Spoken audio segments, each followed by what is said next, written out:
The National Student Financial Aid Scheme says it has processed all the 2026 funding applications prior to the start of the academic year. The body earlier gave an update on its plans for the 2026 academic year. Newzroom Afrika Sholwana joins us live for those details from Pretoria. Zola, very good morning to you once again. So the chairperson of the board, speaking about the stabilization of the institution, touched really on a lot of the acting vacancies and acting positions that exist within NSFAS, and this leading to a lot of the inefficiencies within the institution.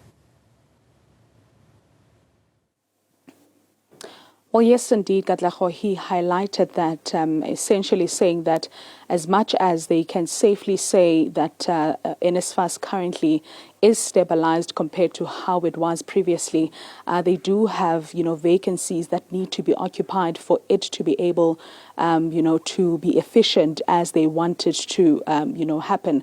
And we also then heard, them highlight, of course, the number of people, that have been funded by NSFAS today, and also, reminding those that, intend to appeal their applications. We heard from the spokesperson there essentially say that the minute you get a rejection, that is when the appeal process is open for about a period of 30 days. So once that has lapsed, then you are unable to continue with that. But let's actually get highlights of the briefing from the acting chair of the NSFAS board. So thank you very much for your time. From what we picked up from the briefing, you basically said it's all systems go on the side of NSFAS, assuring students and beneficiaries of NSFAS that all the challenges that they came across in the previous years will be dealt with this time. Thank you for having us indeed. As NSFAS, we have been working very hard to ensure that when it comes to issues of accommodation, we work very hard to ensure that we work with institutions, and we have indicated that we'll be deploying our administrators who will be on the ground in our 26 universities and our 50 TVET colleges in order to ensure that they guide and support our students as they register. We're doing so because we have learned the lessons in the past where the students really found themselves frustrated and stranded, and that is what we're addressing.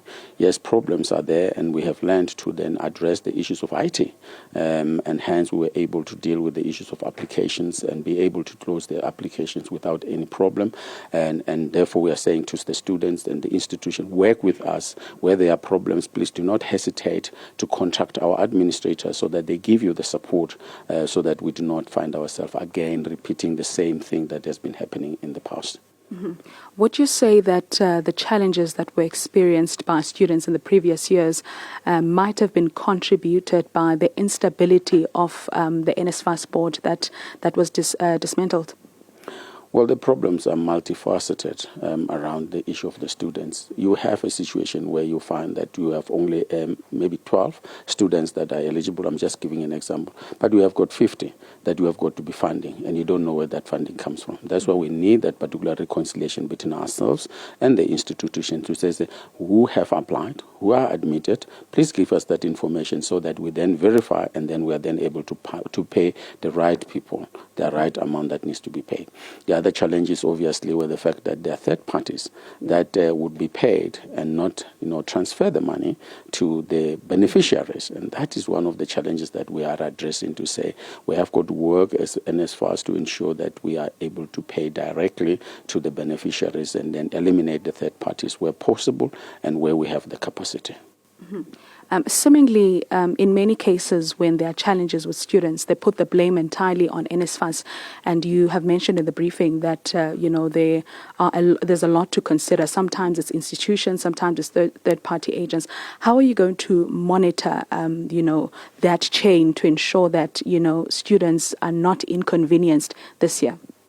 Hence, we have brought the issue of this transitional arrangement, which then we are working on it with the institution to ensure that data is verified, who is eligible, who has been admitted, to ensure that indeed we are able to identify where the source of the problem, whether it's NSFAS or it's the universities or colleges, we're then able to address. In monitoring that, we have indicated clearly that we are going to provide a dashboard. We are going to be very transparent in order to ensure that where problems have been resolved, we are able to provide information, and where there are issues, we're then able to record and capture those particular issues, and then we monitor them. So we are going to have monthly release of that information as part of our monitoring, because we are going to be working with those people who are responsible at institution level as well as our administrators. So there will be that seamless working together of our people in order to monitor that students are not frustrated. And if the problem is NSFAS, we then are able to know exactly how to address that. If the universities, we also have got to know, because we are saying that we are working directly with people who are responsible for either accommodation or registration or allowances. We know how to address those issues. So thank you very much for your time. That is, of course, the acting board chairman of NSFAS, assuring students once again that it's all systems go on their side. Of course, there will be some slight challenges that will be experienced by students during this process, but they have been urged to, communicate with administrators that will be deployed by NSFAS in various institutions where there are NSFAS beneficiaries, to ensure that this year they have a smooth process in terms of registration and, of course, enrolling compared to the previous years. Certainly those challenges being ironed out for students to be able to access funds timelessly in order for them to study. That's Zola Sholwana at that NSFAS briefing.